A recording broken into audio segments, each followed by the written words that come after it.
Yep, back here for another edition. Glad you could join.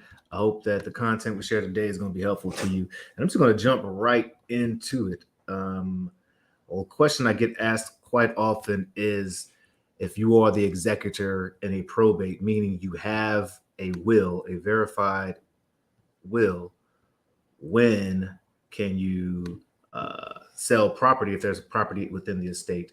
So actually working with the client yesterday, and that was the exact question. Why is this up? That's my probate workshop. Awesome. Don't know why this is up, but let's see. Guess I gotta go to the very first slide. And don't look at it like a grid, I guess. Okay, there we go. Tell you what, I love Canva. It really helps me present things and what I feel like looks pretty clean. And the tools are awesome. It's pretty intuitive. So you're the executor, you have a will. When can you sell the property? Just a reminder, I'm pretty sure you know this if you already hear this page, but probate is the legal process of settling the affairs of a decedent or someone who's passed away. And when you pass away with a will, quite often the will is going to ask you to designate someone or several people to be the actual executor to execute your final wishes. And that comes with a good amount of responsibility, and it's a lot of time constraints involved because of the deadlines and things you need to follow. And it's just a long time, but there are a lot of steps involved in there. And one of them is we'll just say there are about four reasons that I've noticed that people seem to sell inherited property that they receive that's in the estate. And one is to pay the debt that is owed by the estate. Quite often the property is the most expensive or most valuable asset in there, and using that, liquidating that can settle some of the debt.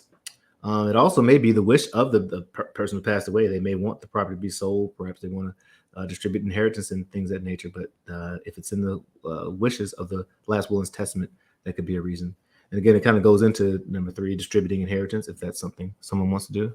Or perhaps just keeping the property or being a property owner can be a little too overbearing for them. And for instance, I bought a mobile home yesterday, actually, from a person who lives about 3 hours out of state, and it just was inconvenient for her to drive back and forth and maintain this property. So offered her a solution and was able to meet her needs. And it was pretty awesome to be able to do that, particularly in a tough time in her life.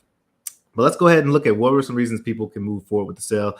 And a caveat, I'm not an attorney or a financial advisor, and I'm not trying to play one here on my YouTube channel, Life and Transitions Experts. Hit that like and subscribe.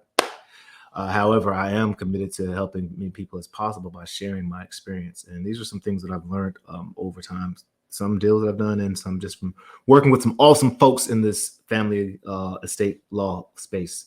Well, one, if you are named the executor and the will stipulates that you can sell the property, then you are able to sell. And again, I also want to note that some of these still also come with caveats, like so many things in life. But that is one thing that you're pretty good in the green light if you know that the will states you can sell. And there's going to be one caveat, the third thing that I'm going to share that has to take place. Now, if you are the sole heir and you can prove that there aren't any other heirs to the property, it might not even have to go through probate if it's depending on how you listed inventory and things of that nature, and depending on North Carolina intestate. Well, that was if he died without probate, or without a will.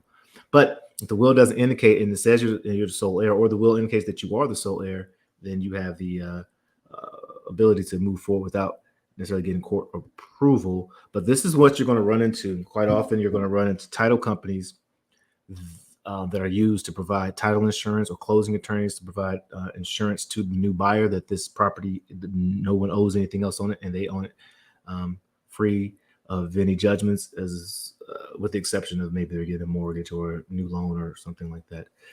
So you have to run the notice to creditors, and it has to run at least once. So in North Carolina or in Durham, I know the Carolinian is the one I go to quite often. You can use other ones, but one other publication is highly recommended. But I like the Carolinian's response. And I know that if I send a death certificate and ask for a notice to creditors run by the end of the week, I can have that run. So if I have the other stipulations covered, such as an executor or sole heir, and the notice of credit has run, then we can go ahead and most closing attorneys will close on that. If you find one that doesn't, then I would just suggest you call around till you find one that does. They may not just be aware of that they're able to do that. Now, if you are an executor or perhaps you know someone who needs support, would love to help them out. That's exactly what we're committed to doing. And you can check us out 919-341-1992 or stateproservice.com. All right, y'all, let's let our light shine. I'm headed down to the probate office, day 2 of my 90-day challenge to head to probate office every day and and see if I can find some families or people to support and help. And that's what I'm about to do. All right, until then, rising tides and let your light shine. Peace.